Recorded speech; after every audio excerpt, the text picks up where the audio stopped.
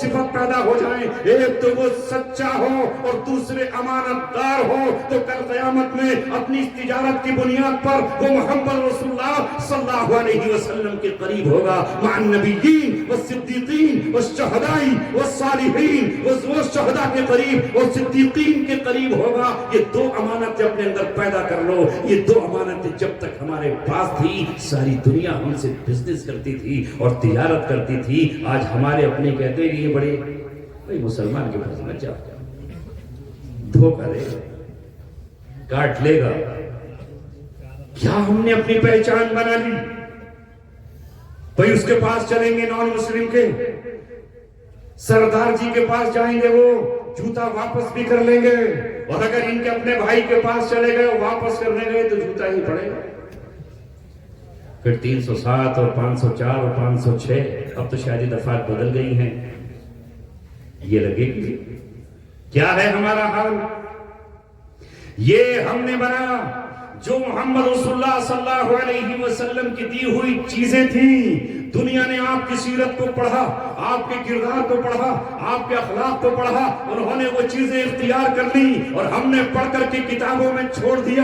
اور وہ جو غلط طریقے دنیا کی جاہل قوموں کے تھے، ظالم قوموں کے تھے، ان پڑھ قوموں کے تھے، بے حیا قوموں کے تھے، بدترین قوموں کے تھے، کیڑے مکوڑوں کے تھے، ان کو ہم نے اپنا لیا اور اپنا کر کے ہم سمجھ رہے ہیں کہ ہم بہت تیز مارخواں ہیں اور ہم ساری دنیا میں اچھے ہیں۔ نہیں، ہم نے اپنے آپ کو تباہ و برباد کر لیا ہے، ہمارے اخلاق بدترین ہیں۔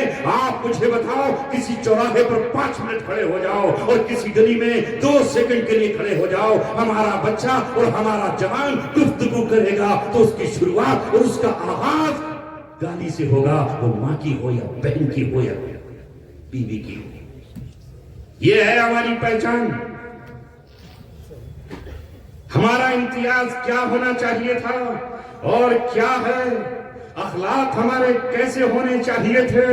سلام ہم نے ختم کر دیا، چل رہے ہیں اونٹوں کی طرح، کأنہم حمر مستنفرہ فرت من قسورہ، جس طرح اونٹ چلتا چلا جاتا ہے، سلام ہی نہیں ہے اور کسی سے گفتگو ہی نہیں ہے، راستہ پوچھو تو بڑی اکڑ کے جواب دیتا ہے۔ اور یہ حال ہمارا ہے کیا؟ ہم آج کہاں سے کہاں پہنچ گئے؟ اللہ کے رسول نے فرمایا، اکمل المؤمنین ایمانا احسنهم خلقا، تم میں سب سے کامل مومن وہ ہے جس کے اخلاق سب سے اچھے ہو۔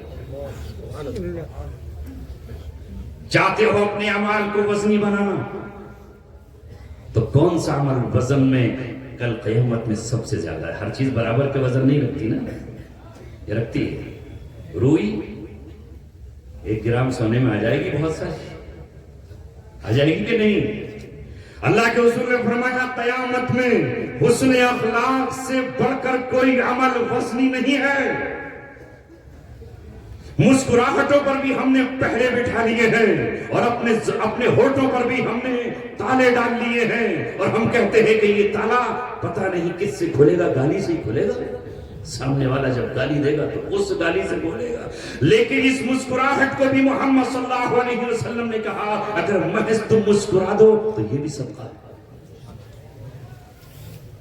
میں کہاں تک رسول پاک صلی اللہ علیہ وسلم کی صورت کو بیان کروں، اس میں سے 2 پوائنٹ نوٹ کر لیجیے۔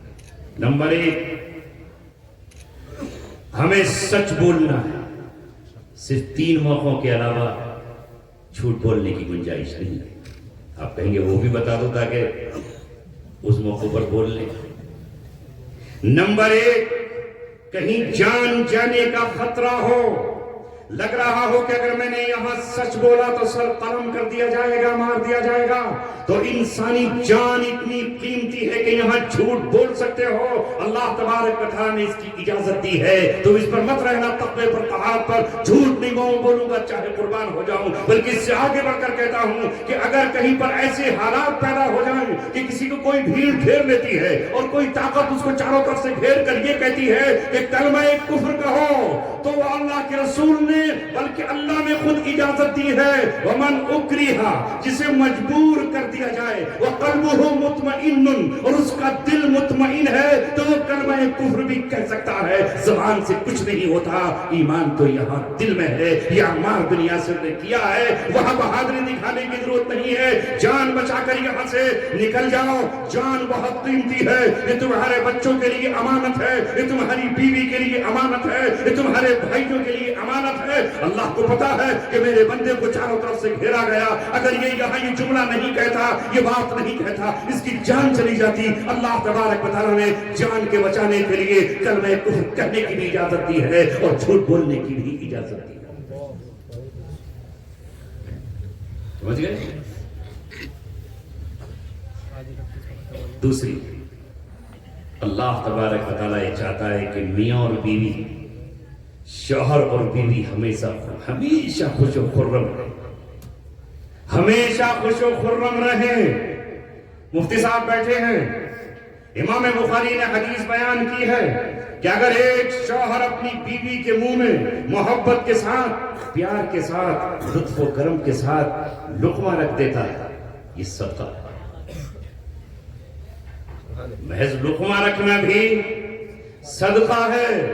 تمہارا اپنے بچوں پہ خرچ کرنا، اہل و عیال پہ خرچ کرنا، یہ صدقہ ہے۔